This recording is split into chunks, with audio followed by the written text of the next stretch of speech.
Sound of the Lord Missions Christmas Dinner Celebration, December 19, 2021. Thank you so much. I want to welcome Shirley and Debbie, Celeste. Thank you so much for hosting in your shop. I'm really, really grateful to you for that.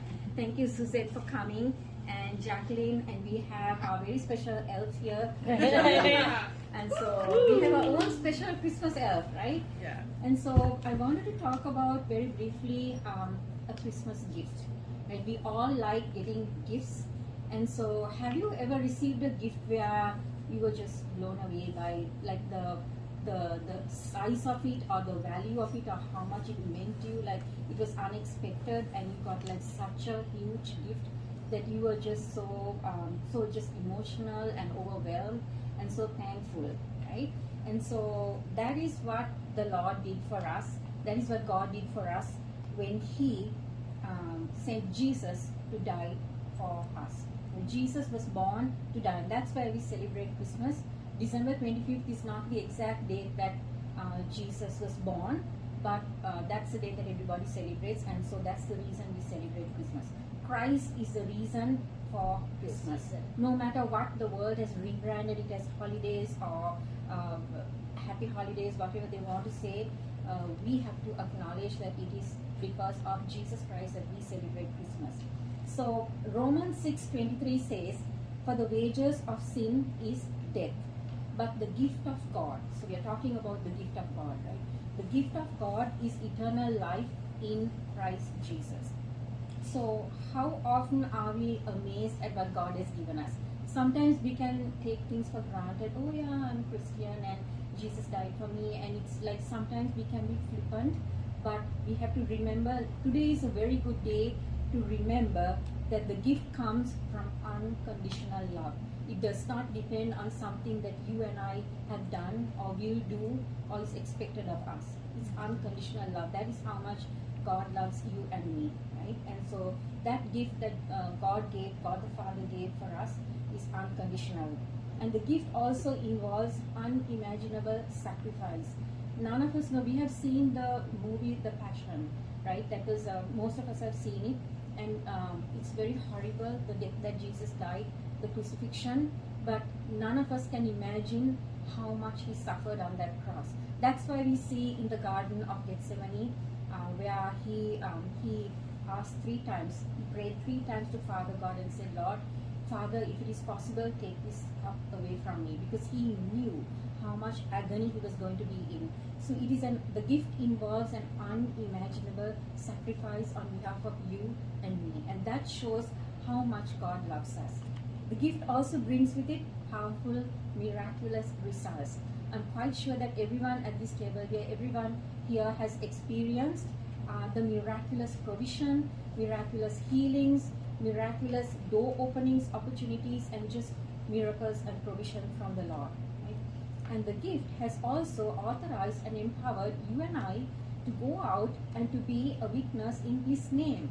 Right? That's what Sound of the Lord mission, our vision statement is, to be missionaries to whosoever will believe and receive the gospel of Jesus Christ. That is our vision statement, and that's what God has called us to do. And I'm thankful and grateful for everyone who is a part of the ministry. I want to say thank you for those who are unable to come today as well due to various reasons. But this is the ministry that God has given us, and it ties into the vision that Jesus has. Jesus' overall vision is to bring people back from the world to Father God. That was the reason that He came. He was born to die for us, to reconcile us back to Father God. So I want to share a few of the prophecies that quickly go through some of the prophecies because it's very interesting. When I was preparing this, I was thinking, wow, it was prophesied in so many books in the Old Testament. So I'll just read the verses and then we can see what does God have for you and I as we finish this year in less than 2 weeks, right? We'll be finishing 2021 and we're going into a brand new year. So I want to share what the Lord has told me with all of us. So in Hosea chapter 11 verse 1 says, "When Israel was a child, I loved him, and out of Egypt I called my son." While the nation of Israel's origin story starts in Egypt, in Matthew 2:13 to 15, it ties in with Jesus' Egyptian exile. right? And so in Matthew 2 it says, "Now when they had departed, behold, an angel of the Lord appeared to Joseph in a dream, saying, Arise, take the young child and his mother, flee to Egypt and stay there until I bring you word, for Herod will seek the young child to destroy him. When he arose, he took the young child and his mother by night and departed for Egypt, and was there until the death of Herod, that it might be fulfilled, which was spoken by the Lord through the prophet, saying, Out of Egypt I called my son." So that was another prophecy fulfilled about the birth of Jesus.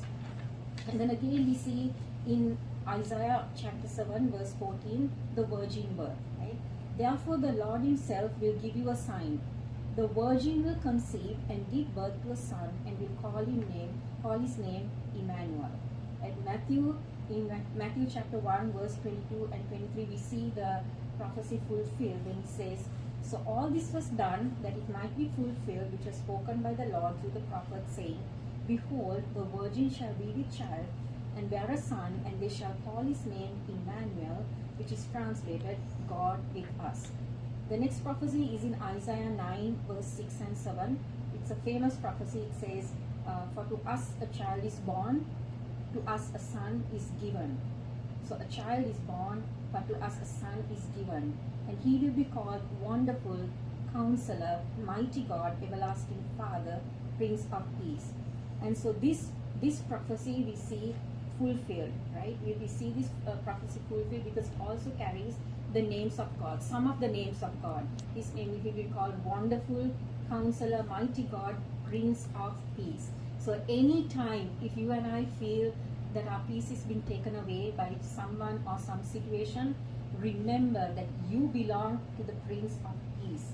And because the Prince of Peace lives in you, no one can take that peace away unless you allow it to be taken away. So you and I have control over our emotions. I can say, no, you're not going to steal my peace because Jesus lives in me, and the Prince of Peace rules and reigns in my mind, in my heart, and over my emotions, right? And so in Malachi chapter 3 verse 1 says, "Behold, I send my messenger, and he will prepare the way before me. And the Lord whom you seek will suddenly come to his temple, even the messenger of the covenant, in whom you delight. Behold, he is coming, says the Lord of hosts." So in Malachi also there was a prophecy that promised the coming of the Savior, Jesus the Messiah. So although Christ came to the temple many times in his life, only two people registered his arrival. That was Simeon and Anna the prophetess, right? Simeon told the Lord that he doesn't want to die before he sees the salvation, right? Before he sees the Savior. And God allowed Simeon to see Jesus. And so Simeon and Anna the prophetess, who was in the temple all the time fasting and praying, she saw the Lord also.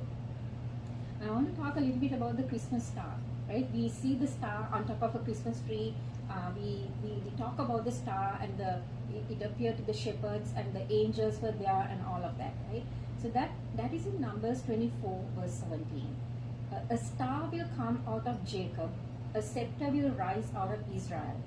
Now, so this is the star that is pointing to Jesus. And so there is one more prophecy I want to read from Micah 5:2. It says, "The Messiah will come from Bethlehem.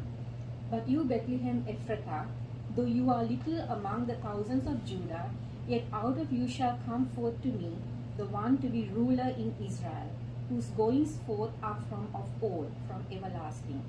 So again, as I said, Jesus was born to die for you and I, right? And Ephesians 2:8 says, salvation is a gift. We cannot earn it.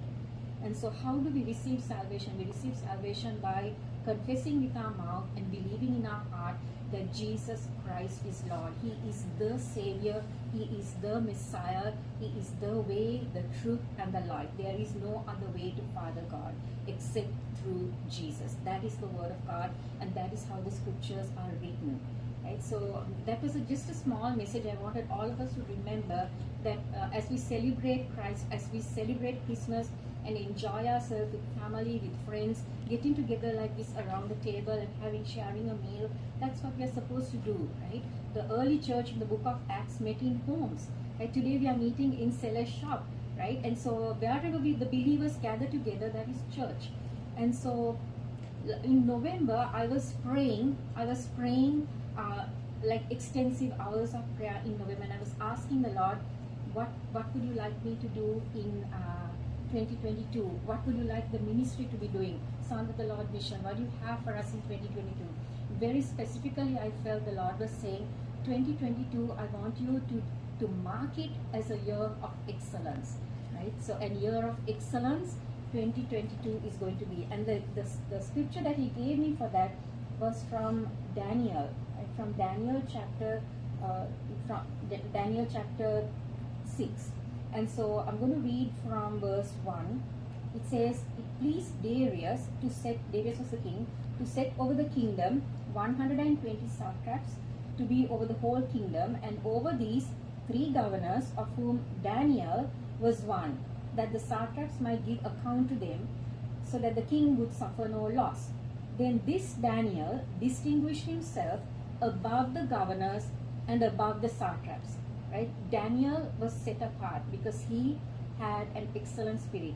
That's what the scripture says. Because an excellent spirit was in him, and the king gave thought to setting him, that is Daniel, over the whole realm. Right? So imagine, because he had that spirit of excellence,